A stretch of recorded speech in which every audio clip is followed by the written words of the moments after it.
25 जुलाई बिहार बंद, छपरा की सड़कें, हिंसक प्रदर्शन, पथराव, सरकारी संपत्ति को नुकसान और प्रदर्शनकारियों पर हमला। अब इस पूरे मामले में सारण पुलिस ने बड़ा एक्शन लिया है।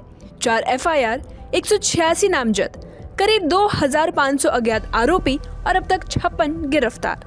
लेकिन सबसे अहम बात यह है कि पुलिस कह रही है कि कार्रवाई किसी वायरल वीडियो, अफवाह या फिर आरोप के आधार पर नहीं, बल्कि सिर्फ सबूतों के आधार पर होगी। आखिर छपरा हिंसा की जांच कहां तक पहुंची, पुलिस किन लोगों पर कार्रवाई कर रही है और आगे क्या होने वाला है, चलिए इस रिपोर्ट में समझते हैं। 25 जुलाई को बिहार बंद के दौरान छपरा यानी सारण जिले में विरोध प्रदर्शन हुआ। शुरुआत में प्रदर्शन शांतिपूर्ण रहा, लेकिन कुछ ही देर में हालात बिगड़ने लगे। कई जगह पथराव, तोड़फोड़ और सरकारी संपत्तियों को नुकसान पहुंचाने की घटनाएं सामने आई।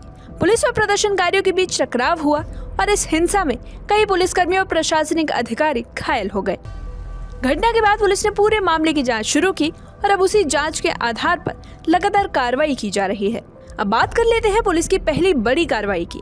सारण पुलिस ने इस पूरे मामले में 4 अलग अलग FIR दर्ज की है। इन मामले में 186 लोगों को नामजद आरोपी बनाया गया है, जबकि करीब 2500 अज्ञात लोगों के खिलाफ केस दर्ज किया गया है। जांच के दौरान पुलिस ने कुल 196 लोगों को हिरासत में लेकर पूछताछ की है।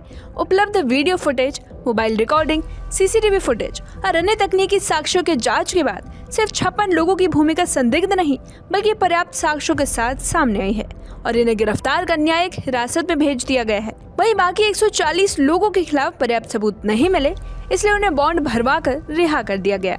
अब सवाल यह है कि पुलिस किन सबूतों के आधार पर कार्रवाई कर रही है।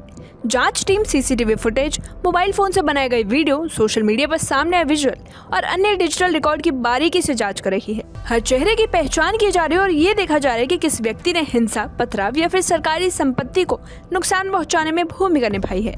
इस हिंसा में सिर्फ संपत्ति का नुकसान नहीं, बल्कि कई सरकारी कर्मचारी भी घायल हो गए। पुलिस के मुताबिक करीब 20 पुलिसकर्मी और प्रशासनिक अधिकारी इस घटना में चोटिल हुए हैं। इसके अलावा तरैया थाना का सरकारी वाहन भी क्षतिग्रस्त कर दिया गया। प्रशासन अब सरकारी संपत्तियों को कुल नुकसान का आकलन कर रही है और रिपोर्ट तैयार होने के बाद ही नुकसान की अंतिम जानकारी सार्वजनिक की जाएगी। इसी के साथ नुकसान पहुंचाने वालों की जिम्मेदारी भी तय की जाएगी।